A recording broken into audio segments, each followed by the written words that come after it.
Hello and welcome back. Today we are continuing our Rome run, finally as the Roman Republic.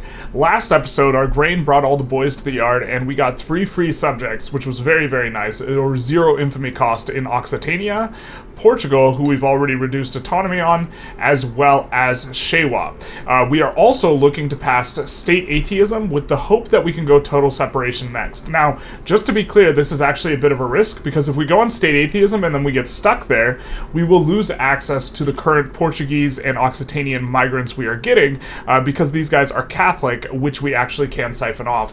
We are multicultural, but we cannot get the religious law to pass because of big sadness with, if you're playing the Papal States, your Intelligentsia does seem to not have the anti-clerical, whatever it is called,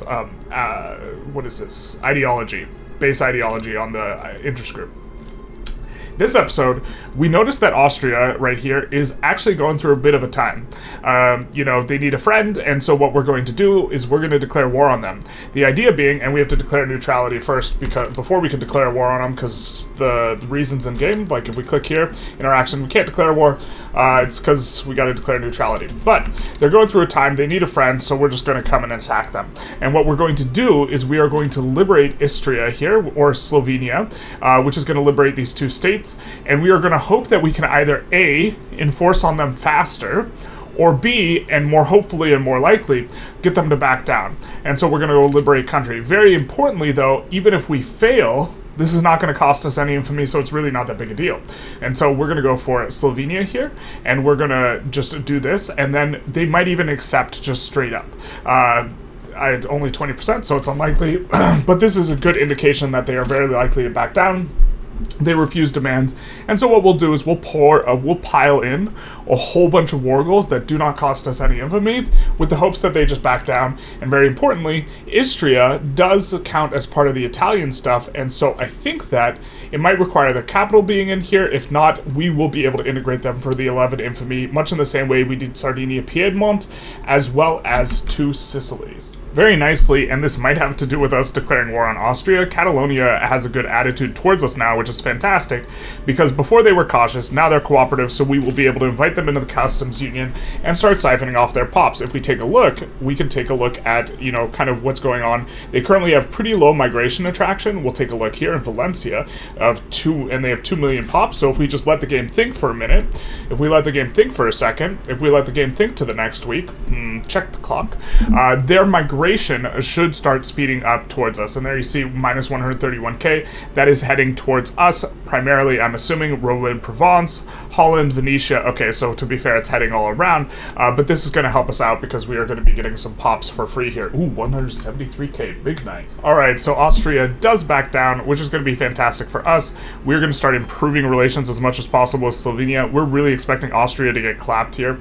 Also, last episode, we kind of did a little bit of a sneaky. We joined on the North German Fed side in exchange for an obligation, kind of with the idea that we thought that they would win against the revolt, but no one else is helping them out, so they're actually going to lose against the revolt, which kind of sucks, because we would rather have the amicable guy who we have an obligation with as the one being in charge, but it does look like the bourgeoisie revolt is going to be winning. However, the bourgeoisie revolt, that's probably something we're more in line with in terms of what we got going on. Ooh, they're even agitating for multiculturalism, and so maybe they will be less hostile towards us. In fact, if they're not revolutionary, they'd be willing to accept a trade agreement, which has been how we have been kind of avoiding some of the GPs this entire game, which is that we have been maintaining trade agreements with them. I don't think as much the French Empire, but we have been trying to float our influence rather than commit to improving relations and instead find a way to get trade agreements instead. But we will be putting in a whole bunch of trade routes with Slovenia, as well as maybe bankrolling them, so that we can try and pull them into the customs union as quickly as possible, as well as improve relations as quickly as possible. It's a very, very cheap bankroll, and this will allow us to hopefully, since I believe they are part of the nation formation for this, in Istria, we are hoping that we can do the event chain to get them for annex this entire thing for just 11 infamy. So trading states is going to be really valuable for us in general, and we actually are receiving a pretty good offer here. British East Africa is offering British East Africa Zambezia, which is right here, for Mozambique. We can keep colonizing Mozambique, but I think they are going to cut themselves off here. We would prefer Kazembe, though, because that would really cut them off. So let's see if we can just deny this and then go for Kazembe here. And so we're going to come in here. Ooh. Wait, what's this? We can't offer to trade state? Okay, no, we denied their thing. And we should be able to... Oh, wait. Portugal is offering... Okay, wait 1 second. They're offering Portuguese Zambezia for Roman South Angola. Portuguese Zambezia, which is right here, right? Where's Portuguese Zambezia? Is that Portuguese Zambezia? I don't think we want Portuguese Zambezia for Roman South Angola, so we're going to say no. And then we should be able to trade state with British East Africa now, because there's no pending trade thing. Oh my god, the truth hurts. We'll get back here in a moment. Okay, we haven't resolved the trade state thing, but our subject did form Ethiopia, so that's pretty nice. Expecting to see them go for Kaffa, Isaac, and Warsangali. We're actually going to not reduce autonomy on them until they do all that, because I think that makes it more likely that they are to do stuff. We also, as soon as we have good relations with them, are likely to bankroll them so that they can continue their conquest and continue to conquer states, basically for us, because we would eventually want to annex them at some point. Alright, the initial offer that they gave is basically the best we can get, because all we can ask for is Indian Ocean territory and East African Zambezia, so we're just going to go for East African Zambezia. We see that there's 118k population there, and our Mozambique has significantly less, if I recall correctly, or it looks like it should have significantly less. Let's take a quick look. Let's take a quick look, if we can find it, and ooh, we have way more population there. Really?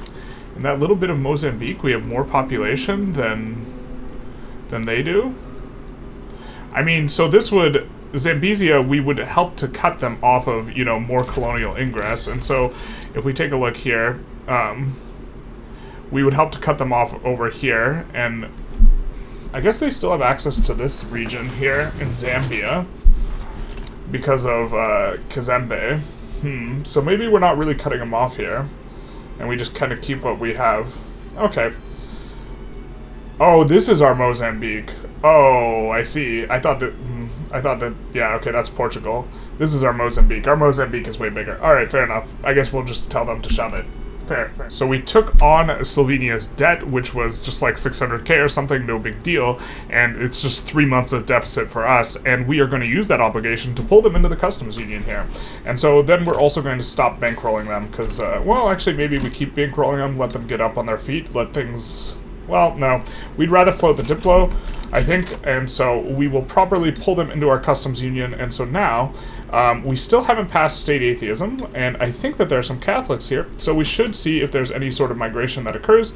We do see that it's primarily Catholic, very, very low migration attraction, and so we are just going to siphon off a whole bunch of pops here. So we were just minding our own business, going after Transvaal, trying to make them a subject, and then Russia joins in. And so what we're going to be doing with Russia is we're going to be liberating Ukraine and Georgia specifically, which are all of the ones that have borders on the Black Sea specifically. You know, as part of getting a larger Mare Nostrum, we will save these extra 30 maneuvers to maybe do something else. But it does look to like a bit of a time where, you know, we still have a trade agreement with them, but it looks like it's going to be a breakdown of relations between us and Russia. You know, we have maintained really strong relations throughout this entire game with the GPs to try and avoid these types of things, but we're at the point where we like really don't care too much if it ends up popping off, except with Great Britain specifically, whom we are fortunately still cordial with. And so what we are going to do to prep for this war is we currently have, you know, 5 legions, right, and kind of the National Guard type unit, which we just always leave at home. I think we're going to make 2 more legions coming in. And we are going to make defensive legions, ones that look like this, where we, you know, the blue legions, which just are 20 stacks of pure infantry, because I think what we're going to need to do against Russia is we're going to need to do a lot of funky landings, and part of this is going to be, we're going to be reinforcing the landing squads, which are just cav and infantry. We are going to be reinforcing these, you know, or following up by just putting these down, and these guys can kind of hold and stick in place, and it'll take a while for Russia to root them out, even with bigger type armies, it will take a while for them to like bring them out, and then we can just re-land somewhere else with the landing squads. And this is like part of the strategy, especially against bigger guys who have a ton of different strategic regions. They are very easy to land, so we can land them in Manchuria, East Siberia, you know, Russia, West Siberia, or actually I'm not sure we can land in West Siberia, it might be off limits, but also the Baltic. Also they struggle because their capital's in the Baltic, but they often defend Russia, but that's more of a them type thing. Caucasus over here as well, and so we are going to be trying to cement in a ton of landings, and then to that end we are going to be cementing them in with stacks like these. So we're going to make a couple more of those. So for this war, we are going to be invading over here in this portion with a, you know, kind of standard pushing army. We are going to recruit a couple more generals because we've had some die, and we're going to set them on rapid advance. So these guys will be able to, you know, cut through the backline very quickly. This is a kind of normal thing to do against Russia. We see that they didn't assign anyone to the front line for whatever reason, and I think what we're going to do is we're going to take our big navy, and we're going to look to do a landing in the Greater Caucasus, which we're trying to release, which will give us a little bit of a faster ticking war score, and we're going to land with this legion. Now our idea, we have swayed into this Guatemala fight, so we're actually going to be using the 6th Legion to help out Guatemala initially, but the 6th Legion is going to come over here afterwards and help support over here, and then this 8th Legion that we have made, or maybe this 5th Legion here, will support the landing that occurs here. So once the landing gets in and they start assigning people to push this front, we'll use these guys to stick the front, and then we'll use, we'll just re-land here with these guys somewhere else, and then continue to like stick in with the defensive armies, and in this way look to make progress. Also, once we get a couple landings through, we are going to land with this really big army in Ingria if they don't have anyone assigned to the Baltics, which very often they don't.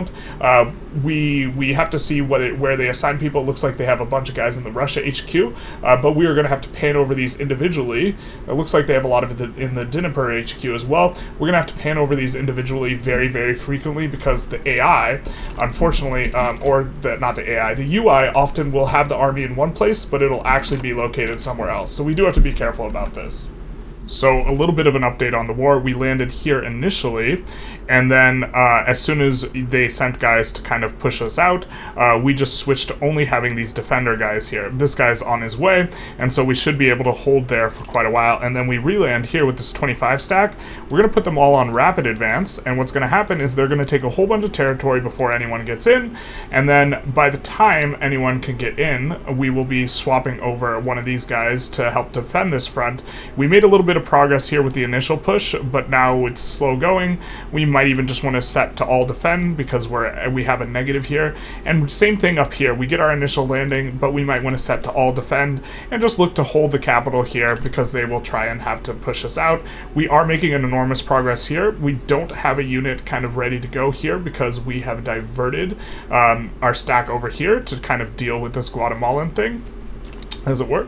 But this is how we're trying to make progress against Russia. Our subjects took care of Transvaal, and so Transvaal is going to be capitulating pretty soon here, and we didn't have any hand in that, but after seeing our subjects, you know, kind of had control over that, we just were like, okay, we don't need to do this too much. We can allow our subjects to do it, and now you see we are pushing in here pretty comfortably, and it looks like they're trying to send guys over here. If they're trying to Red Rover some guys right over, then I think we're going to move this army over here and have the 24 stack take the bigger brunt, and then this guy will be ready to catch the defense, and then we'll just keep re-landing here with these guys.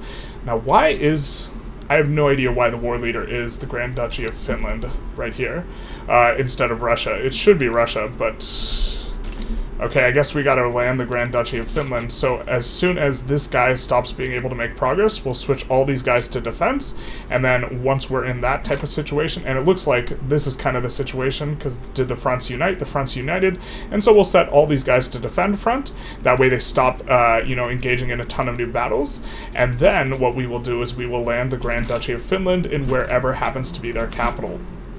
with these very same guys. And so that's going to be here, because we want to enforce them out for whatever reason. I don't know why they're the war leader, but okay. And we're making progress over here this entire time because they haven't really sent anyone, or the people they're sending can't catch the front because the front is advancing faster than they can reach the front, because all of our landing squads are going to have, or we are hoping that they have, railroad as their transportation the very fastest we can do.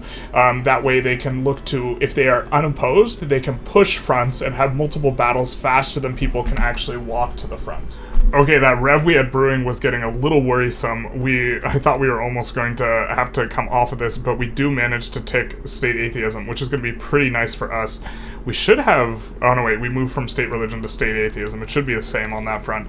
But what we'll do is, I think we're going to get rid of this suppress that we have on the Roman Curia.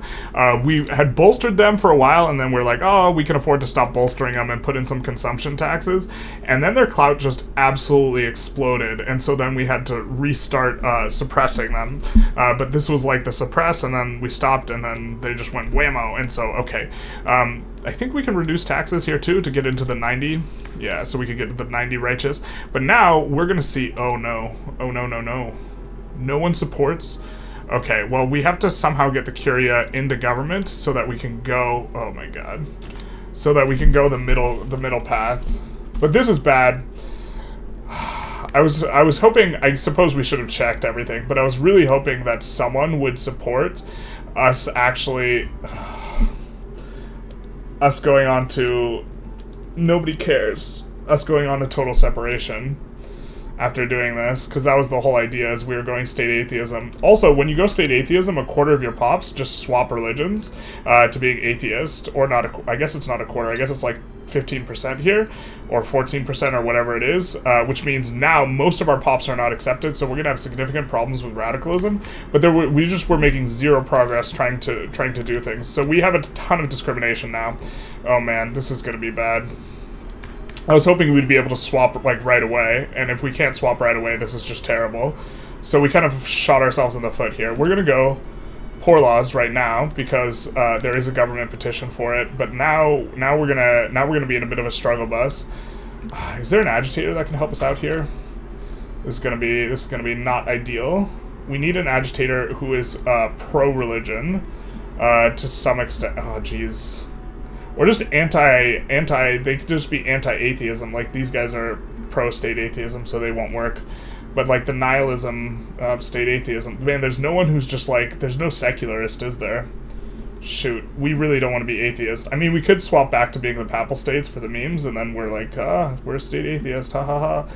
But, do these guys collectivize agriculture? Singapore? No. Where are the theocrats when you need them? Jesus, this is gonna be... I mean, we also don't want to restore... We don't want to restore state religion either, but freedom of conscience would be, like, a tenable thing. So, the problem is the only, can we not invite anyone? Okay. The only people available are in these guys. Actually, if we do restore state religion... No, we can't do that. There's not a movement for it. We need a movement for restore state religion before we could try and do some funny business. The funny business would be restoring state religion, getting them in government, then stopping restoring state religion, and then swapping. And so maybe we need to start on... To do that, we would need to start on a law that they hate so that they agitate, and then they're going to agitate for... Oh my god, our guy's drunkard too now? Jesus. Come on, man. Why won't you die already? Jesus. Okay. Okay, we actually have a little bit of a problem in that didn't realize that their capital got moved to Moscow, which is going to be tough, because now we got to push to Moscow, and we actually have to push. And so what we're going to do is we're going to switch over this guy just as soon as this 20 stack arrives to, you know, catch and hold this front, at least for a while. We're expecting to get pushed off this front. But as soon as this 20 stack arrives, in 4 days, 3, 2, 1, then what we will do is we will be moving this 120 stack. And we'll be moving it not to this front, even though this front's the closest, because that takes 230 days. We'll instead be moving it to this front and hoping they can push through here, which means that we're going to have to get a little funky with a lot of our landings. Now, we're also been trying to land here, but we just keep getting accosted by navies that we just crush, but we're just constantly involved in a battle, even though I don't think that they have anyone defending up here, but we should be able to get a new ingress up here. And so we are also designated the strategic objective to Moscow. This doesn't really seem to do too much, and our 12 stack, you know, that had gotten in initially, now we have these on defense. They're going to slowly get pushed back all the way here, but it's going to take way longer for them to push us than it took us to push them. And if they have a ton of troops on this front, which they do, we're kind of fine with this affair, because this is going to make it so that fronts like this, we can actually try and push in and get to Moscow from here. And so, yes, is it winter? It is close to winter.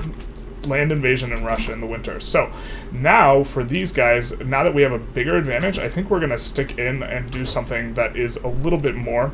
And so we're going to go 2 advancers, 2 pushers here, and try and get in. Yeah, so we're defending just fine here. And this front will eventually, this front's going to slowly collapse. And hopefully we can enforce on these guys up here. It does seem to be that we keep getting, I don't know, this might be bugged out. Or is it that these guys have no morale? Wait, what's going on? Alright, let's do this. Is it because you don't have max organization? The army has max organization. Waiting for enemy fleet to be defeated. There's no battle going on right now. Is it just bugged out? It might just be bugged out. If it's bugged out, then obviously we're going to need to change the approach, right? And I think we land up here, to be honest, and try and push to Moscow through that way. Yeah, I mean, it just seems to be bugged, because we've been here for forever. So what we're going to do is we're going to take these guys, we're going to land up here, and we're going to land with this 100 stack. And we are going to try and get in through there. Now, still expecting, yeah, expecting this to get pushed out, you know, as it's slowly collapsing. But this, we're hoping to make progress here. It looks like we're not making the type of progress we would want. Ugh. Finland is getting enforced on because they're below 0, but Russia is not going to be below 0. Russia's going to be stuck at 0 right now. Looks like they're raiding, convoy raiding with that fleet. We'll just do that one. I suppose we actually want them to push out this front before we make a land, because now our guy's just stuck in. Okay, so we will need to actually re-land with these guys somewhere else. I think we'll actually... I mean, we could re-land Cherson and Kirstov. We're enforcing on Finland either way. Right now.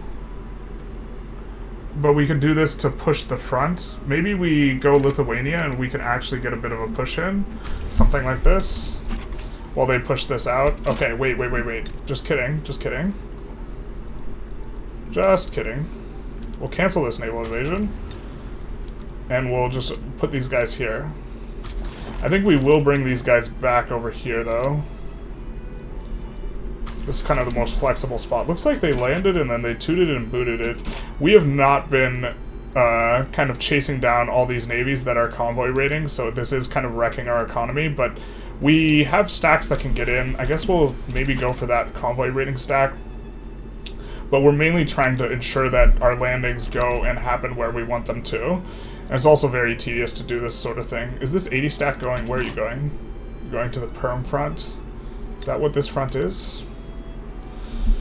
Okay, so they're both traveling to this front. Where's this? Oh, these guys abandoned this front. Okay, so let's go back to this front. You'll have to go all the way around, but you can rapid advance. And these guys are going to be faster than normal. So the Greek stack got bricked the other way to the left, which is a bit interesting. We'll still want them to come over here, but we're also making progress here now, but I don't know. It's tough. It's tough. We might not enforce on this one. Alright, so we finally managed to break through to Moscow, which has been a bit of a struggle. We were moving this 108 stack to kind of help push it, but now they're going to help defend it at the very least. And so now we can start enforcing on Russia. Russia cannot be ticked below 0 before. Now they can be ticked below 0. We've occupied a big chunk of, you know, their land. We have another naval invasion coming in here, if it's not bugged out. And, okay, we have the bug, we have a bug, rather, where we are not going to be able to enforce on Finland by themselves, which we shouldn't be able to. Russia should be the war leader, but it looks like with a minus 25, we're pretty close to enforcing Russia out.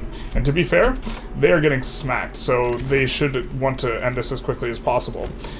We are also managed to complete the government petition for the, passing the poor laws. Man, this guy's so bad.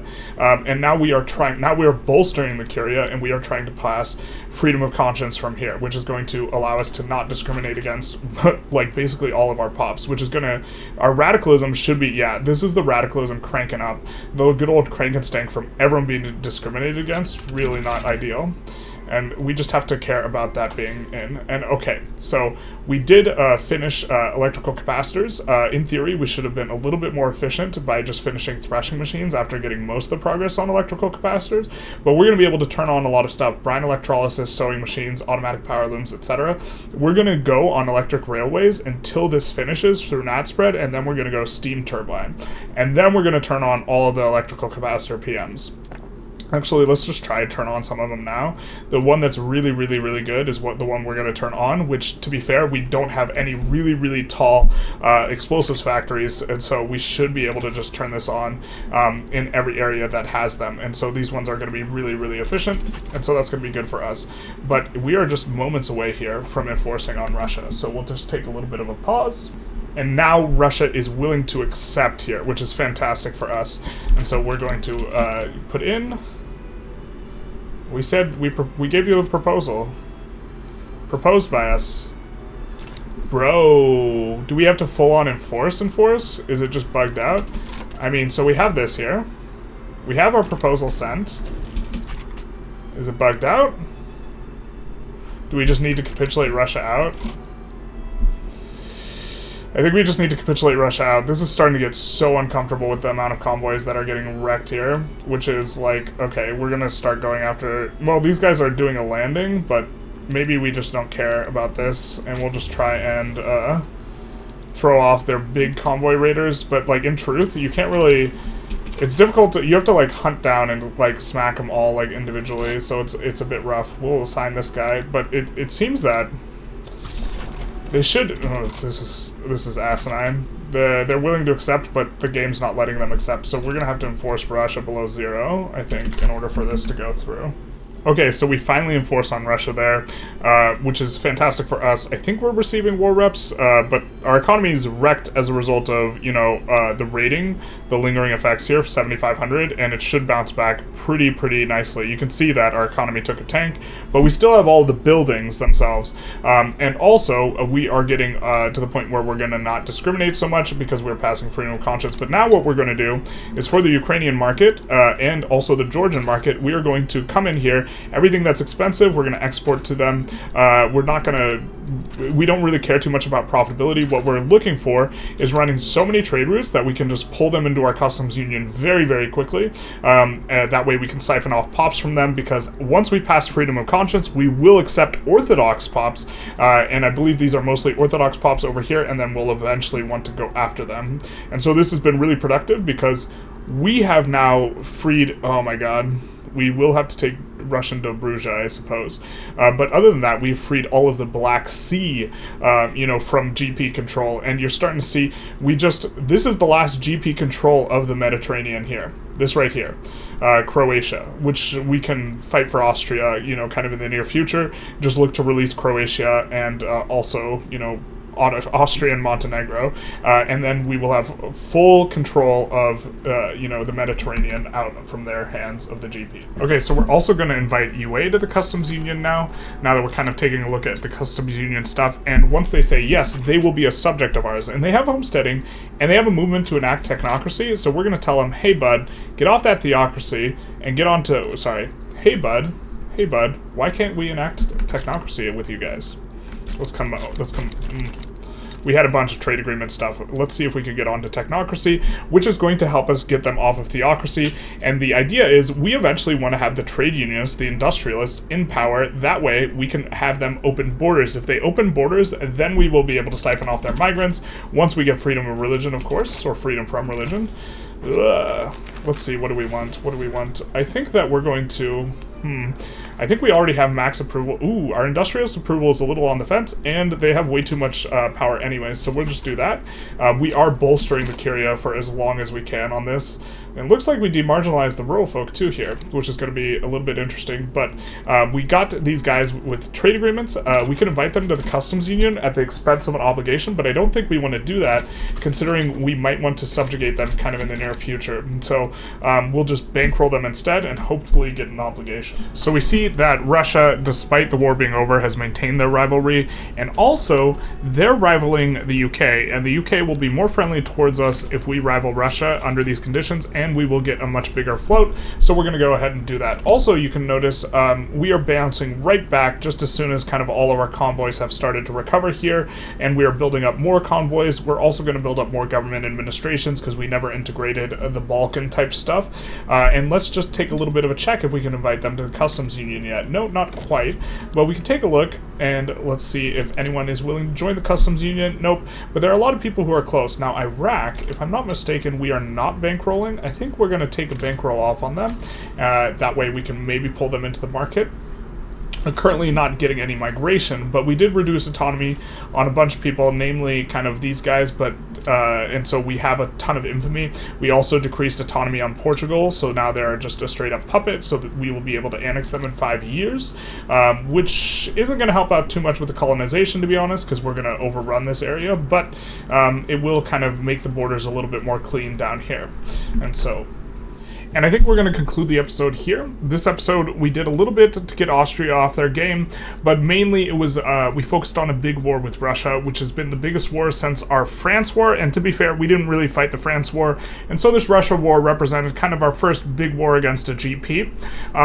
We tended to focus a lot on the warfare this episode. If you guys like the kind of warfare focus episodes, please let me know, because I generally don't do it too much, because a lot of the wars kind of fight the same, but it is somewhat interesting, like in terms of the tactical execution of a lot of these things, as well as I think pointing out why we have these, you know, little stacks that can just hold for forever. Eventually they get pushed back, but I think that it's a useful kind of play pattern, especially against Russia. Russia you can really abuse with this, and so despite, you know, pushing to Moscow being a relatively hard thing to do, shout out to Napoleon, you know, we still managed to do it largely because we just kind of repeatedly landed and then held, landed and then held, and this type of thing.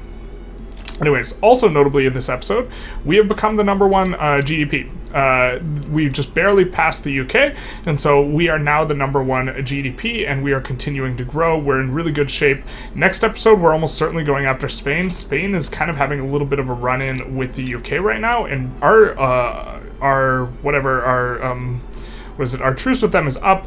They're antagonistic with them, with us, and then just kind of checking, making sure that they didn't put any war goals in on Spain. It should be pretty easy for us to come in, swoop in, release Andalusia, Navarra, and etc., and then by doing that, probably break them down to below major power status, because I think they're just barely a major power, and so losing those key states will be just too much for them. Anyways, I hope you enjoyed this episode. If you did, feel free to like, comment, subscribe, do the YouTube algorithm thing, and also have a good one.